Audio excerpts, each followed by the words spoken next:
राज्यातील राज्य शिक्षण मंडळाच्या शाळांना लवकरच आता सीबीएसई अभ्यासक्रम लागू होणार आहे।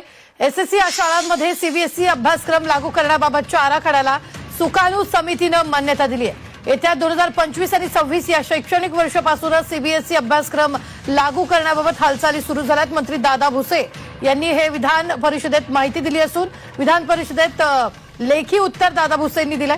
आमदार प्रसाद लाड यांनी विचारलेल्या प्रश्नाला मंत्री दादा भुसे यांनी हे उत्तर दिलेलं आहे। या संदर्भात ताजे अपडेट देत आहेत आपला प्रतिनिधी मनश्री पाठक। मनश्री, नेमकं काय? राज्याच्या एसएससी शाळांमध्ये आता सीबीएसई अभ्यासक्रमाचा पॅटर्न लागू करण्याबाबत सुकाणू समितीने मान्यता दिली आहे। या संदर्भातला प्रश्न प्रसाद लाड यांनी विधान परिषदेत उपस्थित केला होता।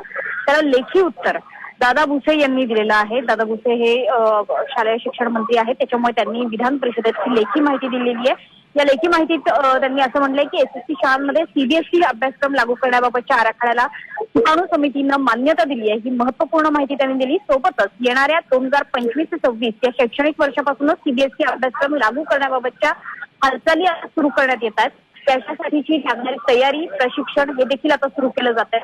राज्यात 1ली ते 12वीच्या शाळांसाठी राष्ट्रीय शैक्षणिक धोरणानुसार केंद्रीय माध्यमिक शिक्षण मंडळाच्या म्हणजे सीबीएसई अभ्यासक्रमाच्या आराखड्याला सुकाणू समितीनं आता मान्यता दिली असल्यानं त्या संदर्भातली पुढची पाठ्यपुस्तकं उपलब्ध करून देणं, त्यासोबतच शिक्षकांना प्रशिक्षित करणं हे मोठं आव्हान आता शिक्षण मंडळापुढे असणार आहे। हे आव्हान एवढ्या कमी कालावधीमध्ये कसं काय पेललं जाईल हा तांत्रिक प्रश्न आहे। मात्र याबाबतची अंशतः कारवाई आपण केलेली असल्याचं दादा भुसे यांनी आपल्या लेखी उत्तरात म्हटलेलं आहे।